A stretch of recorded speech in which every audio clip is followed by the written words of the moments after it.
पश्चिम अंचल प्रति केते दरद अच्छी केते सहानुभूति अच्छी एटा जना पड़ला। आज सबुदिन आम जानी पब्लिकली से गोटे स्टैंड नहीं कटाबांजी से ठिया हेबे आम अत्यंत खुशी। All are workers are very happy. आ गोटे उत्साह सहित से माने सब जगार मिठाई बाटुंट। निश्चित भाव में all the MLA seats in Balangir एवं पश्चिम अंचल तार फरक पड़ो भल भाव में इन्फ्लुएंस पड़ो। इन्फ्लुएंस रे आमर पश्चिम अंचल रे आमे बहुत सीट रे मेजॉरिटी सीट रे आमे विजय प्राप्त करूँ बोलिक आम आशा रखुचु। पश्चिम ओडिशा रे बीजेडी टिके दुर्बल थिला सेति मुख्यमंत्री बलांगीर जिल्ला रो प्रार्थी हेले बोली मध्ये चर्चा होछि। पश्चिम अंचल रे बीजेडी केभे दुर्बल नथिला एटा आपनकर भ्रम अछि। किंतु नवीन पट्टनायक रो व्यक्तिगत दर्द अच्छी पश्चिम अंचल लगी सब बेले गोटे राजनीति चली जे उपकूल अंचल लोक पश्चिम अंचल को भल भाव देखु ना बोलिक। किंतु आपन जानवे जे नवीन पट्टनायक सबु बेले पश्चिम अंचल को गुरुत्व दे आइछंती एवं आज प्रमाण करदेले जे कटाबांजी से ठिया होकर पश्चिम अंचल प्रति पूरा पूरी सहानुभूति अच्छी एवं बहुत भल भाव में आमर पश्चिम अंचल सीट्स रे एमपी सीट्स रे एमएल सीट्स रे निश्चित भाव में पॉजिटिव इन्फ्लुएंस पड़ो। मुख्यमंत्री को विजय व्यवधान कौन रहिबो कहीं मुख्यमंत्री जोटी सेटा होंती बड़ मार्जिन रे जितंती कंटाबांजी रे से मार्जिन रहिबो। मु तो एस्ट्रोलॉजर नहे कि निश्चित भाव में विराट मार्जिन रे जितवार लगी से सक्षम अछंती एवं जितबे। स्वार्थ दृष्टि निष्पत्ति नियंती द्वितीय दल और संगठन हित दृष्टि निष्पत्ति नियंती। तेणु मुख्यमंत्री का समस्त निष्पत्ति पथरे राज्यर स्वार्थ निहित संगठन भी स्वार्थ निहित कि राज्यर स्वार्थ आम सर्वोपरि राष्ट्र स्वार्थ एवं आम राज्यर स्वार्थ आम नवीन बाबू सर्वोपरि एवं दल जदि मजबूत हम दल जदि संगठित हम राज्यर विकास आहरी त्वरान्वित हम। कारण दल गोटे माध्यम विकास प्रक्रिया जो आम आरंभ करोशा एवं से विकास प्रक्रिया जो तीव्रता रही नवीन बाबू नेतृत्व में दल व संगठन तार एक मीडियम केवल माध्यम मात्र एक जरिया। तेणु संगठन दल मजबूत हेले राज्यर विकास प्रक्रिया आहरी मजबूत हम। ताकू आखि आगे रखी माननीय मुख्यमंत्री निष्पत्ति नियंती। सी एक विज्ञ अनुभवी राजनेता एवं तांका मनरे चिंतारे चेतनारे राज्यर विकास राज्यर समृद्धि राज्यर जनसाधारणकर उन्नति सर्वोपरि सर्वश्रेष्ठ।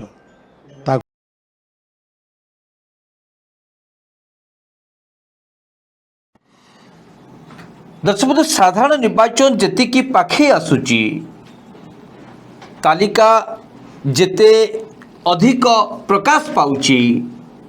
दर्शक बिजु जनता दल सुप्रीमो नवीन पट्टनायक गोटे पर गोटे मास्टर स्ट्रोक खेलिबार आरंभ करिसंती। दर्शक बंधु जितेबले आशा करा जाउथुला जे बिजु जनता दल एक शासक दल सेठी अधिक आशायी अछंती विद्रोह अधिक देखा जिवो टिकट बांटिबारे नवीन बाबू को नाके दम हबाकू पड़ियो। दर्शक बंधु पांच थर तालिका प्रकाश पाइबा परे भी जो विद्रोह विरोधी आशा करुले बिजु जनता दल रे ताहा एजावत कौनसी जगार भी देखा जाऊना। अर्थात एजावत बिजु जनता दल जो स्थिति रे रहिबा कथा निर्वाचन को जो स्थिति रे सामना करबा कथा आपातत से स्थिति रे बिजु जनता दल अच्छी एक कथा नवीन बाबू बारंबार प्रमाणित करी आसिछन्ते। किंतु दर्शक बंधु आजिर निष्पत्ति जो पंचम पाळीर जो तालिका जो प्रकाश पाइला जो कि दुईटी आसन परिवर्तन करागला एवं नवीन बाबू हिंजिड़ी परे पश्चिम ओडिशार बलांगीर जिलार कंटाबाजी निर्वाचन मंडली निर्वाचन लड़े ए घोषणा हवा परे दर्शक राज्य राजनीति पूरा हलचल हो जाइए। कहीं गत थर पश्चिम ओडिशारू अधिकरु अधिक आसन भारतीय जनता पार्टी हाथ ଏବଂ 2019 ସାଧାରଣ ନିର୍ବାଚନ ପରେ ଅନେକ ଗୁଡ଼ିଏ ପ୍ରସଙ୍ଗକୁ ନେଇ କଂଗ୍ରେସର ବରିଷ୍ଠ ନେତା ନରସିଂହ ମିଶ୍ର ମଧ୍ୟ ପଶ୍ଚିମ ଓଡ଼ିଶା ପ୍ରତି ରାଜ୍ୟ ସରକାର ଅବହେଳା କରୁଛନ୍ତି ଏ ଅଭିଯୋଗ ଆଣିଥିଲେ ଏବଂ ଏହାକୁ ନିର୍ବାଚନ ସମୟରେ ଏକ ପ୍ରମୁଖ ପ୍ରସଙ୍ଗ କରିବେ ବୋଲି ମଧ୍ୟ ଆହ୍ୱାନ ଦେଇଥିଲେ। ଦର୍ଶକ ଭାରତୀୟ ଜନତା ପାର୍ଟିର ଫୋକସ୍ ଥିଲା ପଶ୍ଚିମ ଓଡ଼ିଶା, କାହିଁକିନା ପଶ୍ଚିମ ଓଡ଼ିଶାରୁ ସେମାନେ ଅଧିକ ସଂସଦୀୟ କ୍ଷେତ୍ରରେ ନିର୍ବାଚନ ଜିତିକି ଆସିଛନ୍ତି, ଅଧିକ ଆସନ ପାଇଛନ୍ତି।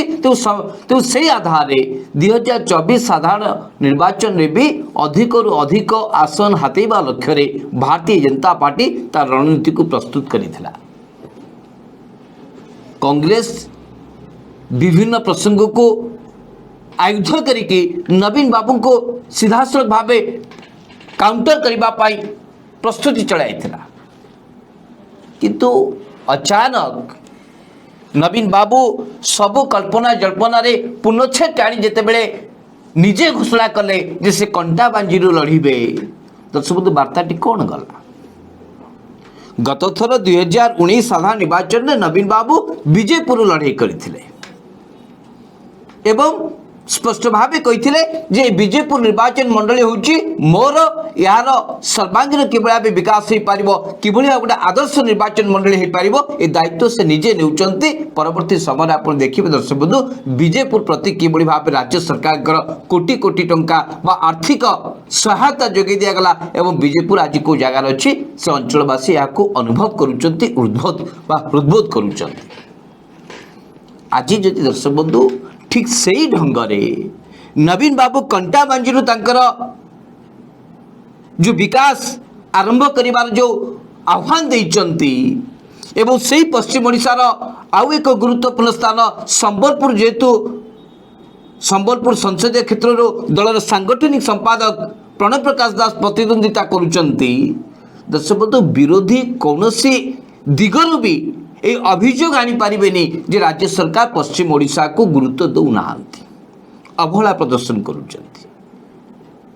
খাস সেইপাই দর্শক বন্ধু, আজ আমি পচারুছি ওড়িশা কার্যক্রমে স্পষ্ট ভাবে কহবাকু চাও যে কৌশলকে নেই যে বিবাদরে ছিড়া হয়েছিল এই বর্ষক ভিতরে কৌশল বিবাদ যেভাবে ভাবে সারা রাজ্যের রাজনীতিকে হুলস্থুল করে দিয়েছিলা এবং অলিউড জগতରୁ আরম্ভ করিকি বিভিন্ন ক্ষেত্রে মধ্য আমি বিভাজন বলিকি অনুভব করুলে এহাকু নেকি বিভিন্ন যুক্তিতর্ক হউতলা।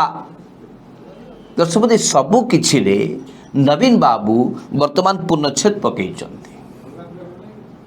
বিরোধীଙ୍କ মুহ এবে নবীন বন্ধ করে দিয়েছন্তি এবং কণ্টা বাঞ্জিরু হি जो विकास आह्वान देते नवीन बाबू यह सारा ओडिशावासी को स्तब्ध करुच्ची और विशेष करके पश्चिम ओडिशा रे सरकार नवीन बाबूंकर केते आग्रह अच्छी, पश्चिम ओडिशा पाई नवीन बाबू केते चिंतित आज एक कथा दर्शक बंधु स्पष्ट भाव जना पड़ जाउछि। सुनील बाबू केमती देखुचंती? कांग्रेस वरिष्ठ नेता नरसिंह मिश्र जो प्रतिक्रिया कहतु, भारतीय जनता पार्टी वरिष्ठ नेता केवी सिंधु को प्रतिक्रिया कहतु एवं विजु जनता दल वरिष्ठ नेता प्रसन्न आचार्य जो भाव उत्साहित होकर जो भाव नवीन बाबू को स्वागत करिसेंती एवं यह एक मास्टर स्ट्रोक बोली कहते, यार प्रभाव आसंता दिन में निर्वाचन आप केमती देखुं? सुनील बाबू आउ पश्चिम ओडिशा को राज्य सरकार नवीन बाबू अवहेला करुचंती, ए वार्ता विरोधी कहि परिबे कि? आज सारा ओडिशा जानिबाकू चाहूँगी। सुनील बाबू स्पष्ट करंतु।